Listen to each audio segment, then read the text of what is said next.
Hey, how is it going again, Guardians? LVnative here with another Destiny video for you. Well, it is Tuesday, April the 18th, time for another Destiny Weekly Reset, but before we get into that, let's go ahead and take a real quick look at the feature comment of the day.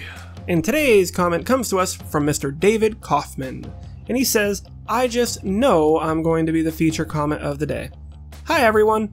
Well, you know, with confidence like that, I have no idea how he made it into this segment, but he did. Remember guys, if you want to be the feature comment of the day, all you have to do is drop a like on this video, leave a comment in the section below, and I just might pick yours to be the very next featured comment of the day. Starting things off with the weekly featured raid, it is Wrath of the Machine with both the Vosic and the Axis challenges active. Make sure you complete these guys to get those Age of Triumph ornaments and the new primary exotic weapons so you can have your collection to be complete. For the Challenge of the Elders this week, we have got Airborne, Berserk, and Precision Kill bonus. Make sure you do these to get the legendary marks and engrams and loot of your choice. The weekly Nightfall strike this time around is the Shield Brothers, with the modifiers of Epic, Voidburn, Brawler, Grounded, and Ironclad. With Voidburn and Brawler, make sure you bring that Dark Drinker with you guys, as nothing is going to be able to do more damage than it. The Siva Crisis Heroic Strike playlist this time around has modifiers of Heroic, Specialist, Juggler, and Airborne. Make sure you guys do this at least one time to get that Treasure of the Ages to get that really sweet loot. The Weekly Story playlist has modifiers of Heroic, Specialist, and Chaff. Also, you're able to get a Treasure of the Ages by completing this one time, and we are going to be doing the Taken War Mission playlist. The weekly PvP event is going to be doubles. It does not come around that often. Do it at least one time, again, to get a Treasure of the Ages. But more importantly, if you guys are trying to max your Grimoire, like I might be just a few wins short on my doubles, this is going to be a week for you to make sure you complete that. So don't pass up on it if that's something that you guys are trying to do. Heading on over to the Iron Temple guys, make sure you go and talk to Shiro 4 and get his bounties, especially if you are trying to still get your hands on the new Thorn. These are going to be what gives it to you, so do it with all three characters each week if you're still trying to get your hands on it. And no, Miss Tyra Karn, we have not forgot about you, of course, beautiful. Let's see what artifacts you have for us this time around. We have got the Memory of Jolder with a Discipline and Strength roll.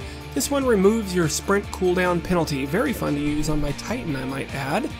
Up next, we have the Memory of Silumar with an Intellect and Discipline roll. In the Crucible, resistance to damage over time attacks is greatly increased. So if you're scared of the Thorn for whatever reason, put this on and you got no more worries, baby. And last up, we have got the Memory of Timur with an Intellect and Strength roll. Melee attacks on minor minions of the darkness have a chance to temporarily turn the target against its allies. A very fun one to use indeed. If you're missing either of these guys, go ahead and pick them up. Heading on over to the tower, go and talk to Commander Savala each week, all your characters, and keep picking up his bounties. These weekly elite bounties are fantastic for Vanguard rep and experience, but most importantly, they have access to a very specific weapon. The Sunrise Bounty. If you guys don't know by now, this is what you have to complete in order to get your hands on an icebreaker. It's a random drop, and sadly some people still have not been lucky enough to get it, but keep knocking this out each and every week and you will eventually get that icebreaker, people. Don't forget about Lord Shax over here, the Lord of the Crucible, and pick up his 2 weekly Crucible bounties.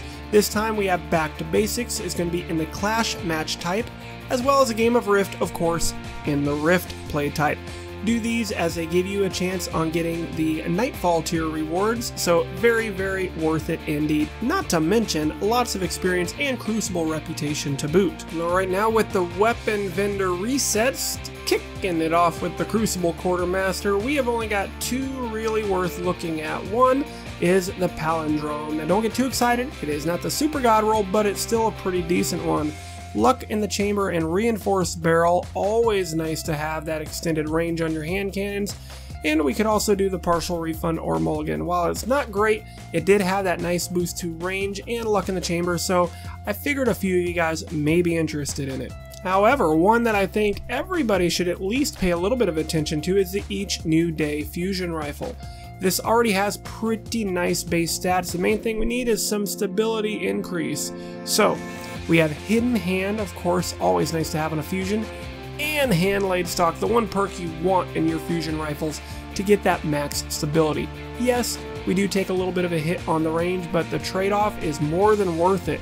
Followed up, you have got either knee pads or underdog to use. I think knee pads will be the much more fun choice, but pick whichever one you like.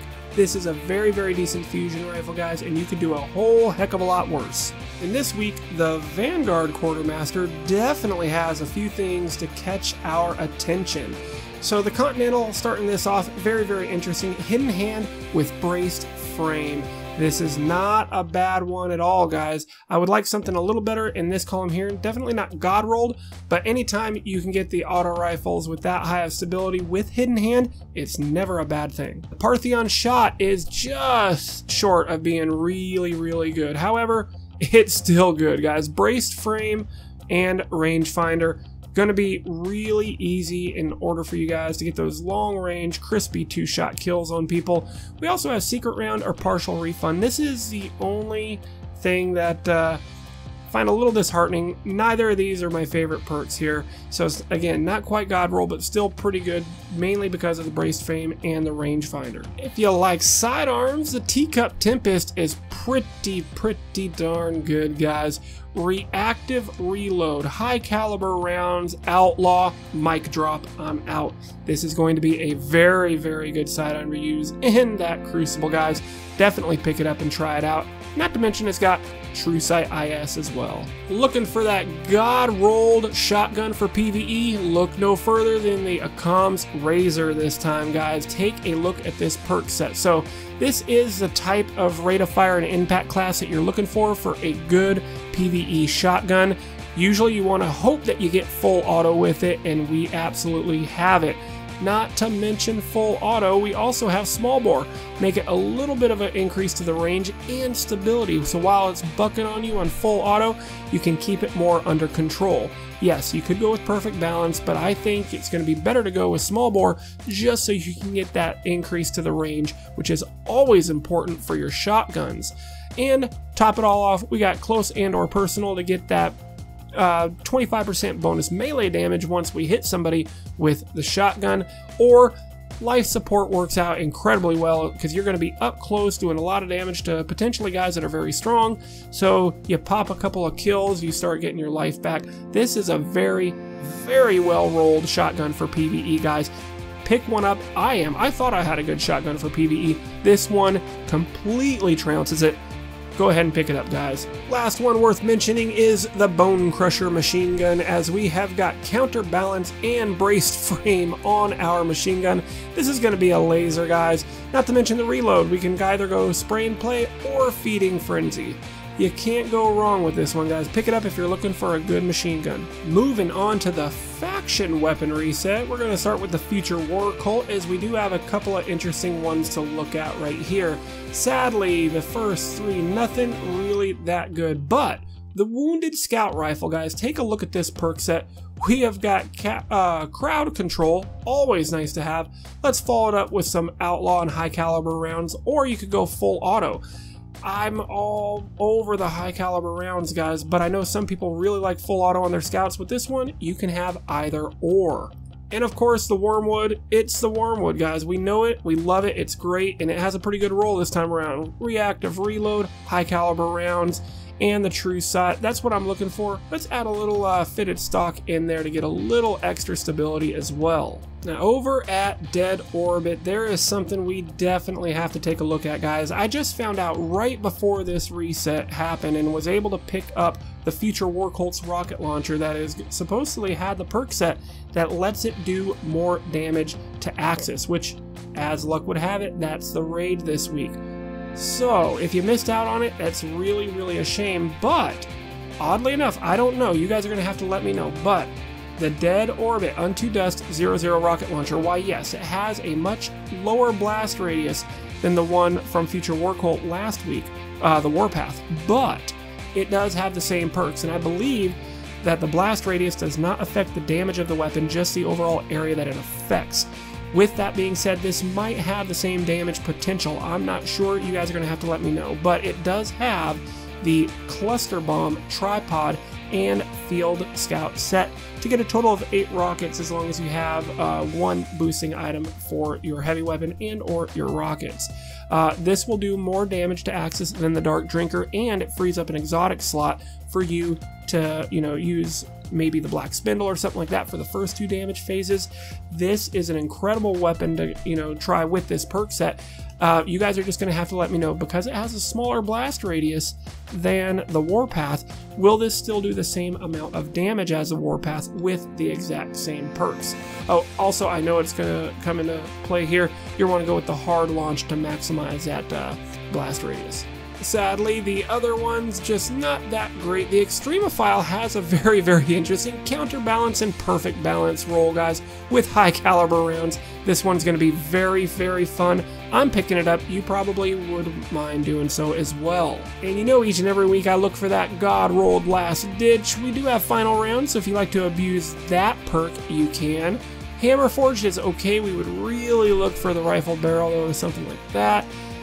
But we do have 2 range increases. We got Hammer Forged and Hand Loaded.